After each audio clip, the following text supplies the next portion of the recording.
Assalamualaikum warahmatullahi wabarakatuh. Yang terhormat Bapak Aswar Hanif, Eskom, selaku dosen mata kuliah Sistem Operasi. Kami dari kelompok 5 akan mempresentasikan dan mendemonstrasikan instalasi Linux di VirtualBox.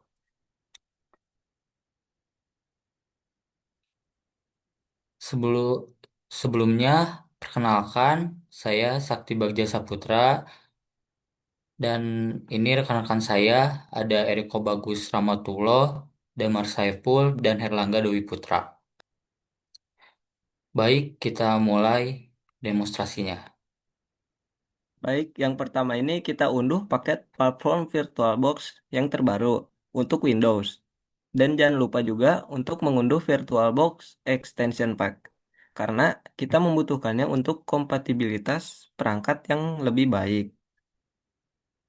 Nah, setelah selesai diunduh, jalankan installernya. Prosesnya mudah, cukup klik Next, setujui perjanjian lisensi, dan biarkan installer mengatur jaringan.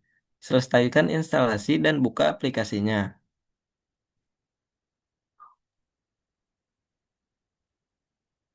Lalu konfigurasi virtual mesinnya. Di bagian dashboard utama VirtualBox, klik New. Sekarang VirtualBox sudah terbuka, mari kita buat servernya. Klik tombol New, kami memberi nama virtual machine ini kelompok 5. Lalu memilih ISO dan hardware. Ang- Untuk ISO, cari dan pilih file Ubuntu 24.04.3 live server yang sudah diunduh tadi. Lalu klik Next. Pengaturan hardware, di sini kita atur hardware-nya, kami mengalokasikan sumber daya yang cukup besar, 32 GB RAM dan 8 CPU. Ini agar RAM stuck kita nanti berjalan lancar. Untuk hard disk, kami membuat virtual hard disk dengan ukuran 25 GB. Klik Finish untuk menyimpan konfigurasi. Baik, selanjutnya ada instalasi Ubuntu, jaringan, dan penyimpanan. Pertama, di menu boot, pilih Try or Install Ubuntu Server. Tunggu sebentar sampai komponen installernya dimuat. Lanjut, pemilihan bahasa dan keyboard. Setelah wizard muncul, pilih English sebagai bahasa dan English US untuk layout keyboard. Biarkan tiap instalasi pada default Ubuntu server. Selanjutnya, layar konfigurasi network. Untuk jaringan, kita menggunakan koneksi Bridgegate adapter. Bisa dilihat di HCP telah memberikan kita IP address, yaitu dengan nomor 19.192.168.1.14. Catat IP ini karena akan kita pakai untuk SSH nanti. Lalu konfigurasi storage melewati melewati pengaturan proxy dan mirror address.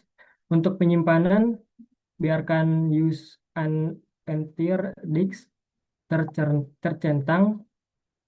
Kami tidak mencentang opsi enkripsi LVM untuk setup ini. Konfirmasi partisi dan pilih continue. Setelah Ubuntu terinstall dan storage terkonfigurasi, berikutnya adalah konfigurasi profil. Sekarang kita atur profil user. Untuk username di sini, kita mengisi dengan nama salah satu anggota kita, Eriko. Nama servernya kelompok 5 dan username-nya adalah kelompok_5. Lalu berikutnya adalah pengisian password. Untuk password, kami menggunakan admin dengan A kapital, 123, dan tanda seru. Pastikan mengetiknya dengan benar di kedua kolom. Berikutnya yaitu adalah setup SSH dan fitur Snap. Di layar berikutnya sangat penting untuk mencetak install Open SSH Server. Ini agar kita bisa meremo server via terminal. Untuk fitur server snap lainnya bisa kita lewati terlebih dahulu. Lalu setelah itu adalah proses instalasi dan reboot. Sistem sekarang akan menginstal kernel dan update keamanan. Setelah muncul tulisan installation complete, pilih reboot now. Tekan enter untuk melepas media instalasi dan layar login akan muncul. Sekarang kita sudah siap menginstal web server.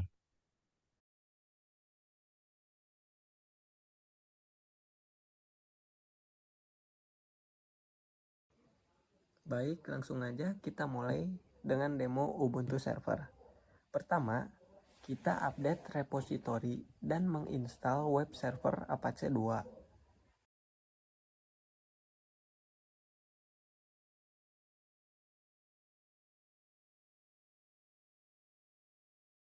Nah, sekarang kita butuh tempat untuk file website kita. Kita buat directory di /var/www/kelompok5.com.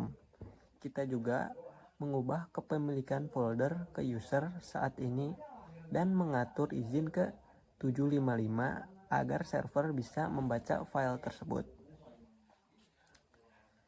Berikutnya, kami membuat file index.html sederhana sebagai halaman sambutan.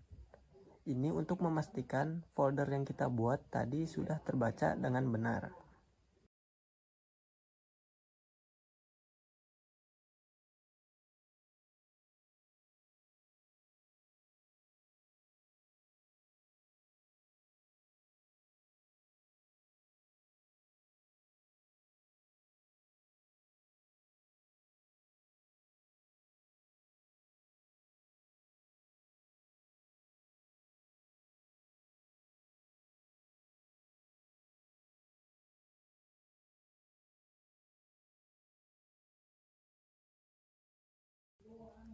Selanjutnya, ini bagian pentingnya. Kita membuat file konfigurasi virtual host.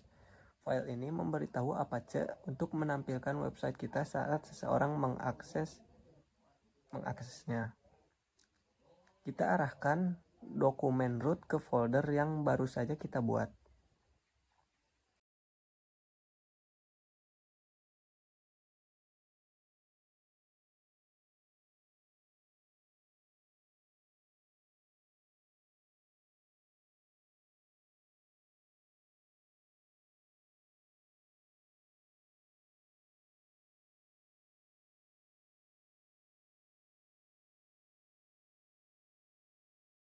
Lalu kita aktifkan site baru ini dan reload Apache. Karena kita tidak punya domain online asli, kita mengedit file /etc/host ini untuk menipu komputer agar mengira kelompok5.com berada di mesin lokal kita. Ini di alamat 127.0.1.1. Mungkin itu saja yang dapat saya sampaikan. Selanjutnya, Baik, selanjutnya kita bangun stacknya. Kita install MariaDB untuk database, PHP, dan modul konektornya.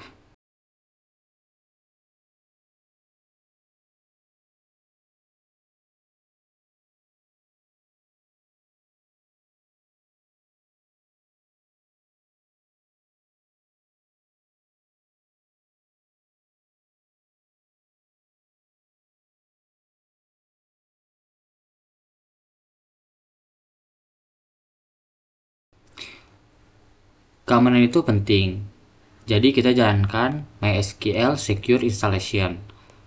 Ini memungkinkan kita set password root, menghapus user anonim, dan memastikan akses root dari jarak jauh agar database aman.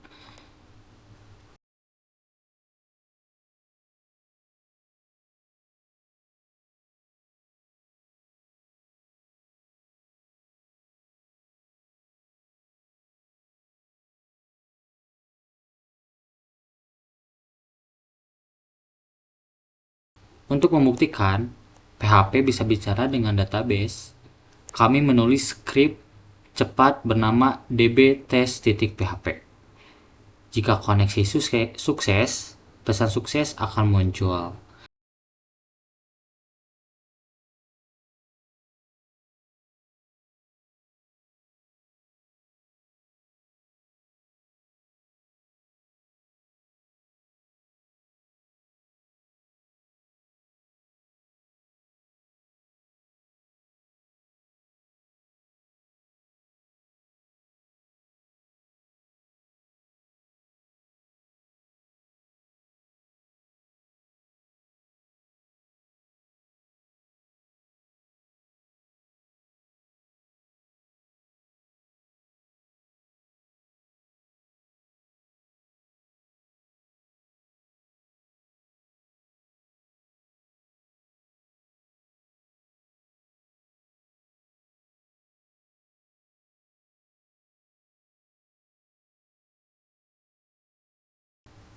Berikutnya kita install VSFTPD agar bisa upload file ke server. Kita edit config-nya khusus untuk mengizinkan write access, supaya user bisa mengupload data, bukan cuma download. Lalu restart service-nya.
Baik, selanjutnya mari kita amankan jaringan. Pertama-tama kita install UFW. Kita akan memblokir semua akses kecuali yang kita izinkan secara manual, yaitu SSH untuk remote, Apache untuk web, dan port khusus untuk koneksi FTP.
Lalu kita aktifkan firewall dan cek statusnya untuk memastikan sudah berjalan. Baik, selanjutnya kita install OpenSSH server ini supaya kita bisa mengelola server di komputer lain. Kita sudah mengizinkan akses ini di setting firewall sebelumnya. Baik, itu saja. Terima kasih.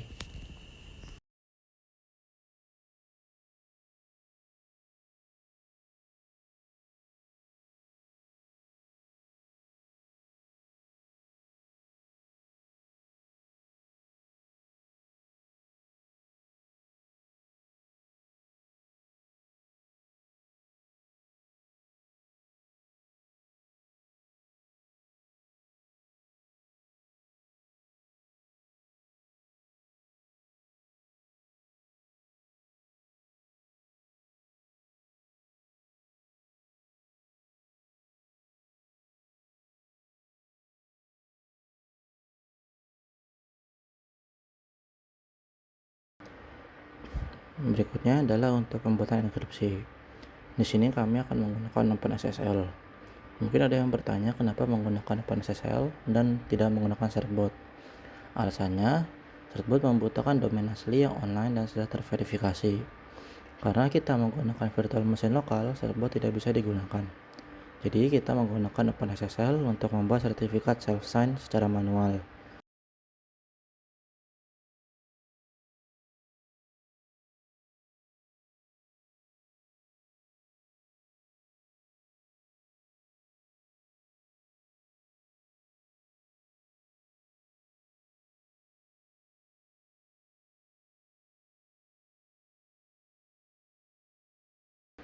Kita mengkonfigurasikan virtual host baru khusus untuk port 443 untuk HTTPS. Kita arahkan ke sertifikat yang baru saja dibuat, lalu kita aktifkan modul SSL dan kita restart Apache-nya.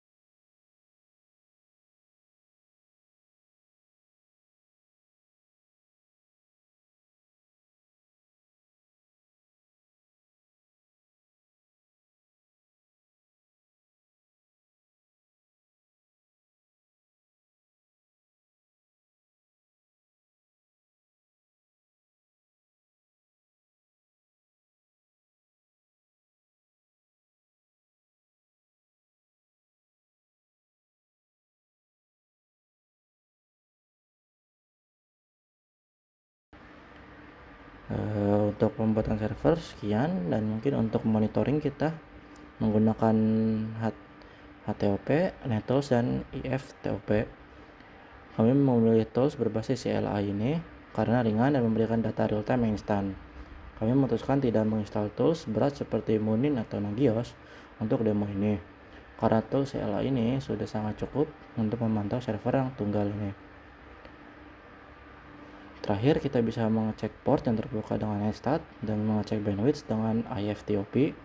Kami juga memeriksa sistem log dan akses log Apache untuk memastikan tidak ada error yang terjadi. Sekian setup server dari kelompok kami.